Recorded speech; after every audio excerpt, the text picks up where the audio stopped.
Hi everyone, David Pounds here. I'm back with another Illustrator tutorial. I had a request for a video on how to do messy hair, so I'm going to be showing you techniques for that as well as a few other styles. This is an illustration I did of my son, who famously doesn't often comb his hair, so I thought he would be a good model. As always, I want to have good reference material, so I started with a well-lit photo. As you can see, he's got dark hair, and there's not a lot of detail in the highlights. So I went into Photoshop and used levels to brighten up the image to draw out some of the shading, and then a lighter version still. This lightest version doesn't help me much with face shading, but it does allow me to see some of the hair structure that I will want to draw in detail. I will say here at the outset that something like this can be tedious. The more time I take with it, the more detail I put in it, the better it's going to look. A lot of students who try this lose patience or run out of time, and they try to do the highlights with too large or too few strokes. I'm not going to try and draw every hair, but I am going to draw in enough detail so that it looks believable. I will typically start with the basic outline of the hair. What I'm trying to do is really sell the edges, adding enough variety and wispiness to make it visually interesting. I'm going to show you some of the techniques I use here, but there would be nothing more boring than watching me do the whole thing, so I'll just focus on this section right here. I'll hit Command 3 on a Mac to hide what I've already done. With the pen tool, I'm going to draw sort of the big volume shapes. With the basic shape completed, I'm going to come back and create some of these smaller shapes and then use the Pathfinder to add them to the bigger shape. Some artists will try to draw this outside line and then try to come back and punch out the openings, but I find that the holes don't really line up properly to make for believable strands of hair.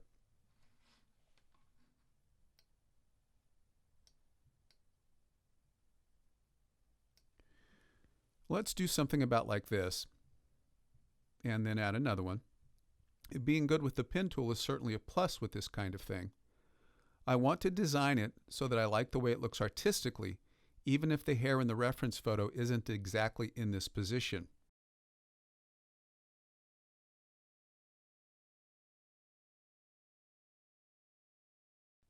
I'll go ahead and fill this up.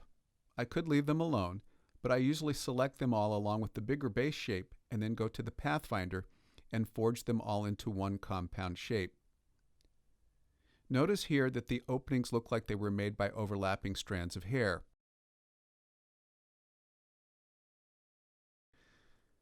I can also add a few more strands in an area like this. Drag out a line with the pen tool, then break the line back to make a sharp point at the end. Again, they may not really be here in the photo, but if it contributes to the end result I'm after, a bit of artistic license is allowed. Let me show you some close-ups of what I've done. See here how well the lines flow over one another with the openings. If I had gone in after the fact and tried to punch out the openings with the subtract feature of the Pathfinder, this would have not lined up well. Here we see some very nice detail that really helps to create strands that sell the messiness of the hair. I can always go back in and make adjustments if I don't find the pattern of positive and negative space to be to my liking. In an area like this, the long back and forth strokes help to establish an area of transition from hair to skin without doing any blending. You can enhance the transition effect even more with the following technique. What I'm going to do is select the hair outline, then hold down the Option key and drag to make an offset copy of it. This does two things. First, it makes the outline more detailed, but if I use the transparency palette to set the blend mode to multiply and the opacity to something less than 100%, then I get a grayer version of the outline that helps to soften the edges. I could even do it more than once to make it even more subtle and detailed. If I want more variety, I can use the direct selection tool to alter some of the shapes so it doesn't look quite so mechanical. You can see here on the eyebrows how well this technique works. I spent a fair amount of time with the original outline, then duplicated it twice and set the blend mode of all three to multiply with an opacity of 75%. This same technique works well for mustaches and beards. In this case, there's a very deep back and forth sharp-edged outline with 4 shapes set to 70% opacity and again a blend mode of multiply. Where the shapes don't overlap, I get a lighter area along the edges, with the insides getting darker as the shapes overlap more. Yes, this does take a fair amount of time to do. It isn't a quick and easy technique, but like most things in life, if it's worth doing, it's worth taking the time to do it well. Once I'm happy with the outline of the hair, it's time to consider the highlights. This is where I want to use my lightest reference photo so I can see the details hidden in the darkness. The problem is that if I hit Command Y to go into the outline view, then I can't see the photo. If I'm in the preview mode, I still can't see the photo because it's under the solid shape of the hair. The solution is to hold down the Command key while clicking on the specific layer I want to be in outline view. This allows me to see an outline view of what I'm drawing while still seeing the reference photo. Now that I have the drawing layer set up properly, I can zoom into a particular area to work on it. What I want to do is represent what the highlight is doing, not drawing every single hair, but rendering just enough detail to suggest the form believably.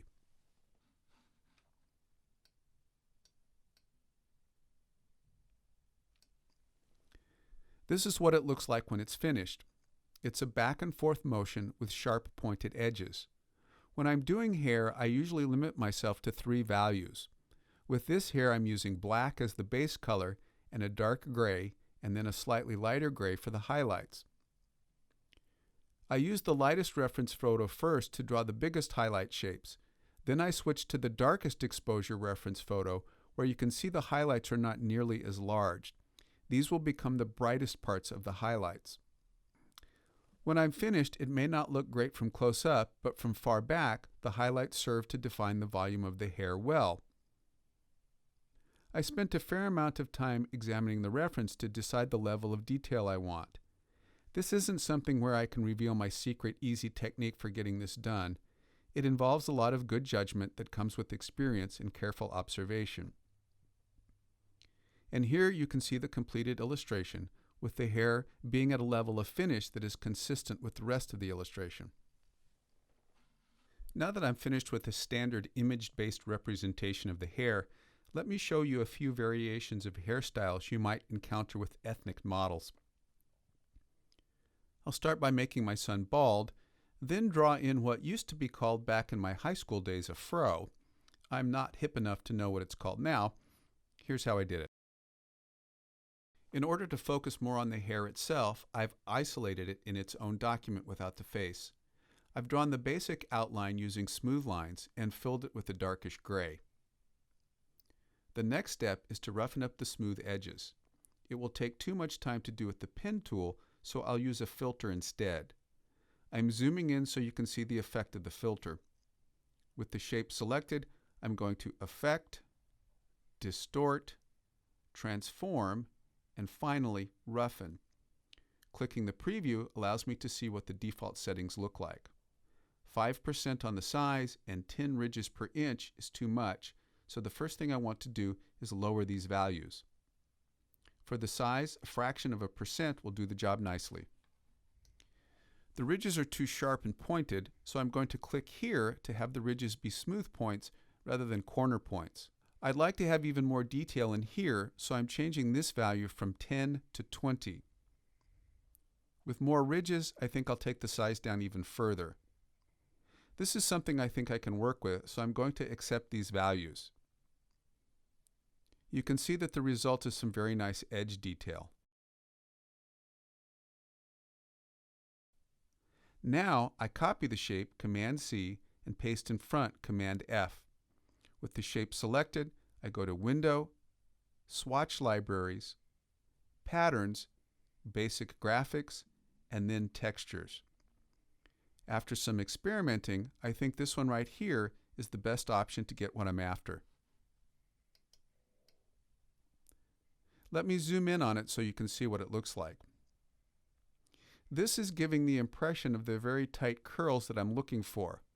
I do, however, want a bit more variety, so I'm going to duplicate this pattern filled shape again and duplicate it right on top of the original by doing the standard copy paste in front action. With the top shape selected, I use the rotation tool to rotate the pattern, but not the outside shape. I do this by clicking Transform Pattern and unclicking Transform Objects. I think a rotation of about 45 degrees will work. With a click on the Preview button, we can see how the pattern becomes more complex.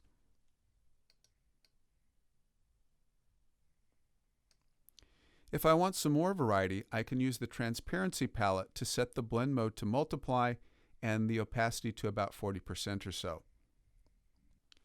Zooming out shows a nice textural effect, but I think I'd like the edge to be a little softer. If I select both the texture layers and hit Command 3, I can hide them, which allows me to select the solid gray background shape. A trip to Effect, Blur, Gaussian Blur gets me to this panel. A value of about 20 softens the edges nicely. Before unhiding the textures, I want to address the flatness of the hair. Ideally, it will have some highlights and shadows to help define its three-dimensional form. I'm going to put a shape-to-shape blend highlight here and another shape-to-shape blend here for the shadow. It's worth pointing out that if I change my mind later on and want to make changes to the rough outline or the Gaussian blur, I won't be able to do it in the same place I first assigned the values. Instead, while the shape is selected, I'm going to go to Window, Appearance, and get to the Appearance palette. This shows all the attributes of the shape. If I decide the blur is too soft, I can click right here to get back to the Blur palette, where I can knock it down some and make it a harder edge. Notice also that when I go into the wireframe view, the roughen filter doesn't show. This means that I can use the Appearance panel to change it. Of course, in order to see my changes, I need to be in the preview mode. What you see here is that I've created a shape-to-shape blend where this shape is the same color as the base hair color, and this shape is a little bit lighter. This blend is similar. The bigger shape is the same color as the hair color, but the smaller shape is darker. I select both shapes and blend them together. I've covered this in other videos, so I won't take the time to explain it step by step here. When I'm finished, it looks like this. Now I unhide the two texture shapes to see the final result. Of course, you can make the blends lighter or darker to make a more subtle or pronounced highlight. You can also apply a Gaussian blur to the texture shapes to soften the curls. I like the look of this, but be careful because the Gaussian blur is a very RAM-intensive filter. It'll make your file sizes much larger, and screen draws will slow down by quite a bit. If you don't have a lot of RAM, you may end up watching the spinning wheel of slowness for a while. And there you have a technique for drawing one type of African American hair. A third style of hair we can try is dreadlocks. I'm doing them pretty short, but this technique can work for any length you want. This is also a RAM-intensive process, so be prepared to be patient with screen redraws. The key to doing the dreads in an efficient manner is to design a dread brush that I can use to quickly create a number of strands, something that looks like this when it's finished. There's any number of ways to create this, but let me show you the way I did it. The first step is to create a black stroke with a thickness of 16 points. Then I use the stroke palette to round off the end caps. Next I go to Effect, Distort, Roughen. I did this before with the edge of the fro, and the concept is the same. I need to adjust the defaults to get what I want. 2% for the size, 12 for the amount, and smooth for the points feels about right.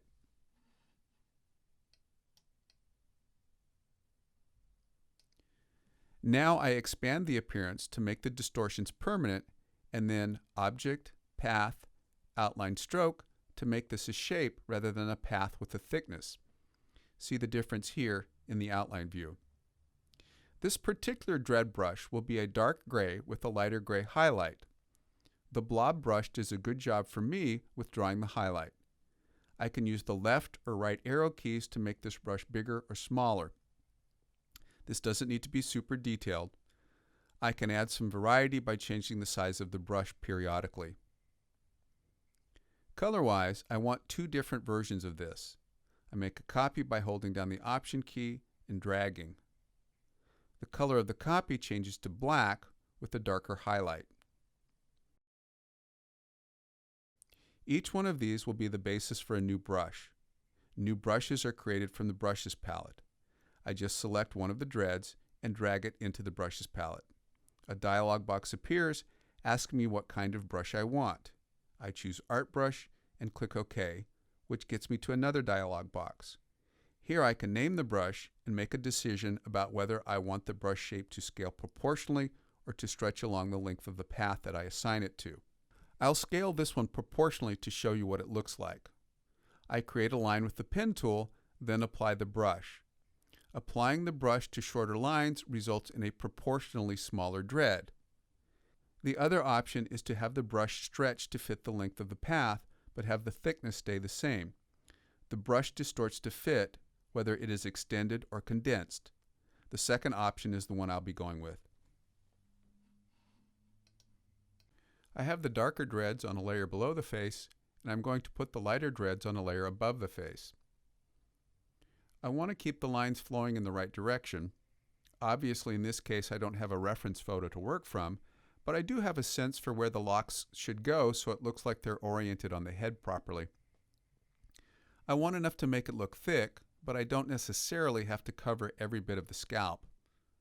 With the lines drawn, I hit Command A to select them all, then assign the lighter dread brush to the strokes. This is more efficient than doing them one at a time. This is what it looks like when I'm finished. Underneath the head layer, I've drawn the darker dreads. Above the head layer, I have the lighter dreads. Notice there are some gaps here. I'll take care of that next. Once again, this will take a fair amount of RAM. I'm going to make a duplicate of the medium dread layer. Before I move on, you see these yellow lines here that indicate they can be expanded, and they do need to be expanded. Once I've expanded them, it looks pretty crazy. As you can see when I go to the outline view, there are just a ton of points here.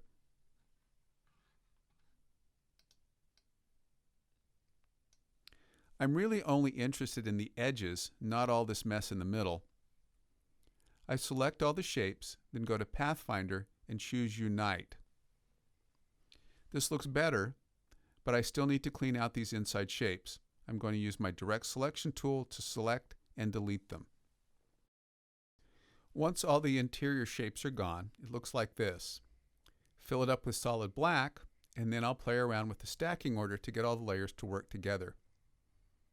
Here's the dark dreads on the bottom and the lighter dreads on top. This way I don't see the scalp through the openings in the dreads.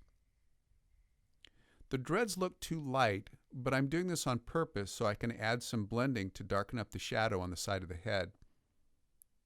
In order to establish that, I'm going to use this shape again.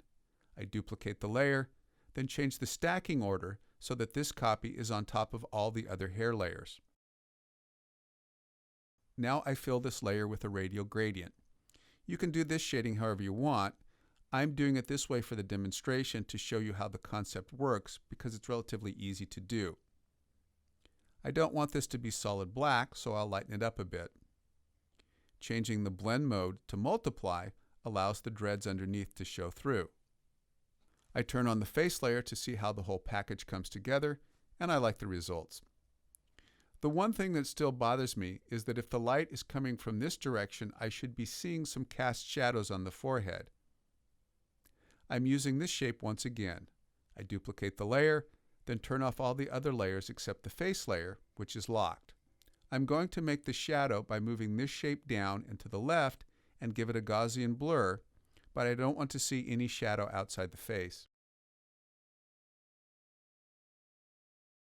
I draw a shape with the pen tool,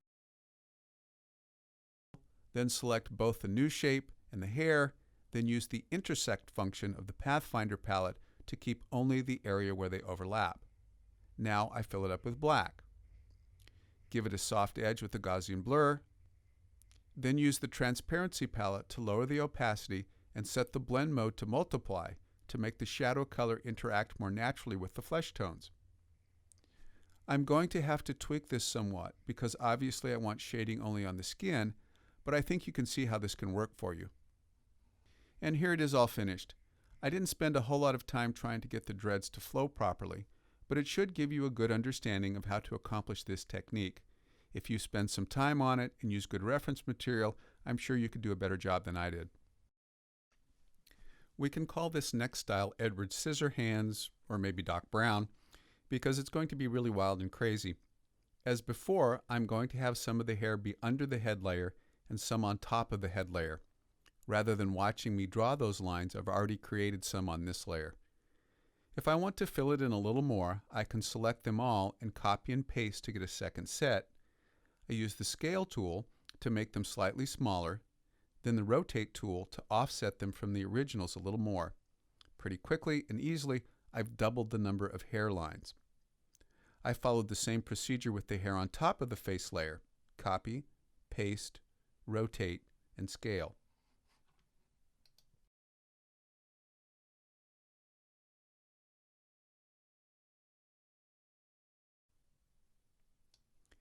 Creating a new brush is also a key to this hairstyle.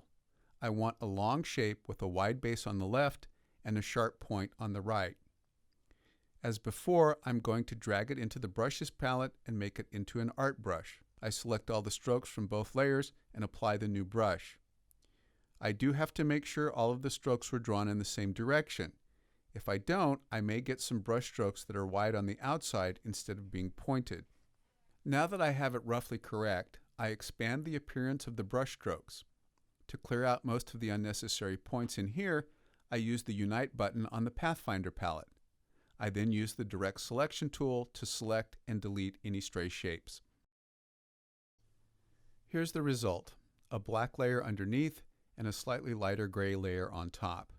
If a spiky hair anime look is what I'm after, I can stop here, but I would like to make it even more crazy. To do that, I'm using the Twirl tool, which is found under the Width tool in the tool palette. This circle shows the area of influence of the tool. I'd like it to be bigger, so I double-click on the tool to access its attributes. I'll change the size on both directions to 6 inches and leave the pressure at 50%. I move it over the area I want to distort and hold down the mouse. The longer I hold it, the greater the twirl. I can make it even wilder by duplicating the top layer, then enlarge and rotate it. For some variety of value, I then use the transparency palette to change the opacity to 75% and set the blend mode to multiply. This technique really lends itself to experimentation and having fun. Try it for yourself and see what you can do with it. The last thing I want to show you is a way to represent beard stubble. Let's say he has a soul patch goatee thing going on, but he also hasn't shaved in several days, so he has a 5 o'clock shadow in here. The first thing I do is draw a shape to define the limits of the stubble, like this. Then I go to Window, Swatch Library, Patterns, Basic Graphics, Textures. You can experiment with different textures, but I find that I like this one right here. This sort of works, but I think I can improve on it. With the shape selected, I go to the Scale tool to double-click and to get access to the dialog box. I want to scale the pattern in a non-uniform way so I can elongate these circles into ovals. I don't want to transform the object, I only want to transform the pattern. So I deselect that and put in 100% for the horizontal and vertical at 25%. I like the new dot shapes, but I'm not liking these lines in the pattern. I'd like the ovals to lay at an angle more like beard hairs. So in the same way I can scale the pattern but not the shape, I can also rotate the pattern but not the shape. I unclick Rotate Object but keep Rotate Pattern, then click OK to rotate it 25%. To break up these lines, I'm going to copy the shape and paste it in front, Command F. I can still see the lines, but when I rotate the copy a little more, it breaks up the straight lines, and I like the look much better. What I don't like is the hard edge of the stubble. This to me doesn't look good at all.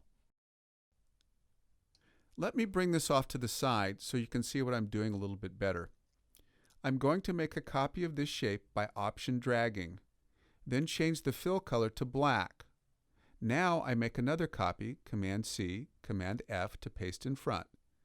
The fill color on this one is white. With the Direct Selection tool, I move points in to make the top white shape smaller in order to make a shape-to-shape blend that will serve as an opacity mask to make the stubble pattern gradually fade in along the edges. With both shapes selected, I go to Object, Blend, Make. The gradation blends from white to black. In Photoshop, when you do a layer mask, the image shows where the mask is white. It doesn't show where it's black, with gray values showing varying amounts of transparency. Works the same in Illustrator. I'm going to take my blend and put it right on top of the two filled texture shapes. Now I'm going to select all of them and go to the Transparency palette and click Make Mask.